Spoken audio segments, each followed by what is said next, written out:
Right then, here we go. It is Manchester City who sits second at the moment. I don't know why I went for them first. I meant to say it's Arsenal sitting top of the table as they play host to Manchester United, who come into the game off the back of that win, obviously, against City. That is the big game in the Premier League this weekend. As we welcome in, Robbo's still with us.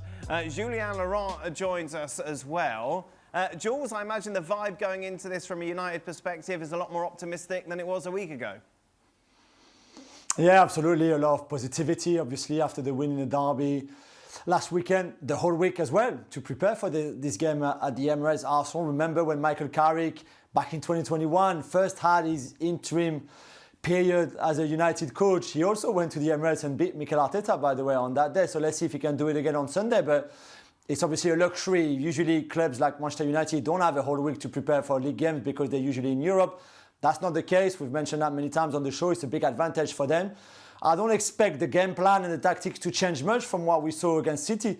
To be fair, I still think Carrick would pick the same system, that 4-2-3-1, probably even the same 11 that worked really well, and probably play with the same block and in transition, because that worked really well against City, and I think it would work as well at the Emirates against Arsenal. So very interesting tactical battle, because we also know already, apart from maybe who's going to be the number 9, what Mikel Arteta and Arsenal will do. If United play like they did last weekend, Robbo, will they get something from this game? Is it as simple as that?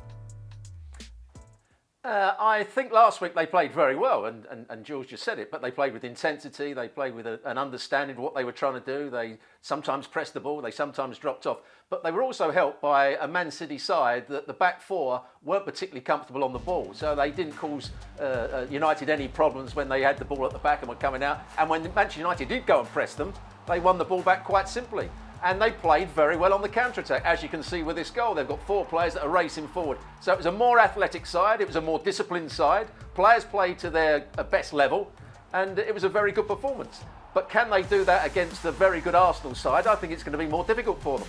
I don't think they'll be able to play with the same sort of ability to counter-attack. I don't think they will win so many balls back, because Arsenal at the moment are playing very well and they're playing some great football. At times, I know you think they're sometimes boring, but they're playing very efficient football at the moment. Thanks, Sarah. Overall, what does he need to change then to address that from Arsenal? Carrick? Yeah. Carrick has to somehow get them in the same frame of mind they were in last weekend at home. And he somehow has to change their mentality, because last week they never got punched in the nose by City. Right. You know they're going to get it against Arsenal, because Arsenal will absolutely be on their toes considering what happened last week against City. So the key for Carrick is he'll find out how strong mentally this team is. Was it Ten Hag? Was it Amorim? Is that where the problem was? It wasn't the players. Well, we'll find out, because Arsenal absolutely are going to give them a punch. And we will see whether last week is just a one-off or whether there's actually some substance to what they did last week. I'm not so sure Man United are going to produce what they did last week. Okay. I think it's a one-off. All right, let's take a look at the predictions then. So obviously, Stevie, you've gone for an Arsenal victory. Yeah. A convincing victory? I think so. 3-1? Yeah. Listen, Man United were absolutely gassed. Yes, it was a great performance, but they were running out of steam. They've had a week to recover. Arsenal have had a game against Marseille midweek. Aye, but this is all about the mentality of Man United, because we know what Arsenal are going to be like.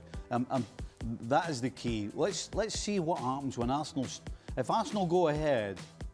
Will this Man United side do what they've been doing for the last few years and not have the stomach for it and just get completely outplayed? I just think, Robbo, you've gone for 3-1 as well. What we've seen from Arsenal in big games is that they don't exactly then push on. The exception, of course, being Aston Villa. But apart from that, it seems when they play big teams, they're 1-0 up and then they kind of sit on that. They don't really go for it. For them to score 3 goals would kind of go against the trend, wouldn't it? I wouldn't say that's the case. They've done it in Europe against some of the big teams. They've done it against Aston Villa, as you've just said. There's been 1 or 2 games against Man City when they've been quite defensive. Against Liverpool on occasions they've been quite defensive. But I just think Arsenal have enough about them to break Manchester United down. And Stevie's absolutely right. It all depends on the attitude of Manchester United. Manchester United on one-off games. They won the cup final against Man City with a performance that you hadn't seen from any stage. They won last year at the Emirates in the FA Cup when Amorim was the manager and they didn't look like winning any games. So they can put out a good performance every so often. Can they do it 2 weeks on the trot? I'm not sure they can, and I think Arsenal just have too much for them. They will play at too high a tempo. They will win the ball back quickly, and Man United won't be able to play on the counter-attack as they did so easily against Man City last week. Meanwhile, Jules, as we know, has got a big allegiance to Arsenal, so this is just calling your bluff, isn't it, Jules? 1-1? Yeah. No, what worries me the most is that you and I have the same prediction, which it can't be good from on my side, obviously. Hey, but, Jules, it's all right. We know better than these former players. Jules. What do they know? You're right. I think the thing I think about the quite fascinating thing about this game as well is what Arteta's approach. We know how much he loves the control. We know, and we saw that against Liverpool, for example, really recently, where I think at times he would prioritize making sure you don't lose the game instead of trying at all costs to win it and expose yourself defensively maybe and risking to losing it. And I wonder if in this game, for example, because he will fear the transitions of United as we've just explained, as we saw against City, but the boys are right, this is a much better Arsenal team than the City team, and especially in defence. But I think he might be a little bit risk averse with the ball, which already, as we've also said, is not this season the biggest asset to go for it and put a lot of body forward, for example. And I wonder if to make sure that Bruno can't find a pass, that Ahmad or Mbomo or Dogu can't run in behind, if he will be a little bit more cautious from the start. Maybe a bit differently in the second half, but maybe from the start. And that's why I think he might even be satisfied. I know you play to win all the time, obviously. But let's see how the game goes. And I think there could be a draw in here. Yeah, Robbo, that's what I said. Yeah, well, you did say, but then what do you know? Anyway, Jules, I trust, but I'm not so sure. But Arsenal might not win the game in the first 20 minutes. What Arsenal do quite well is they grind teams down, and eventually, when they get that goal, like they did against Aston Villa, where it took them a time to get that first goal, and then they play with confidence, then they steam forward, then the players sort of release themselves almost at times, and they look at an excellent side. They do have periods in the game where you think if they run out of steam, if they run out of ideas. But when they get their confidence and they have a good moment in the game, they then start to really put pressure on the opposition. And I think they're going to do that against Manchester United.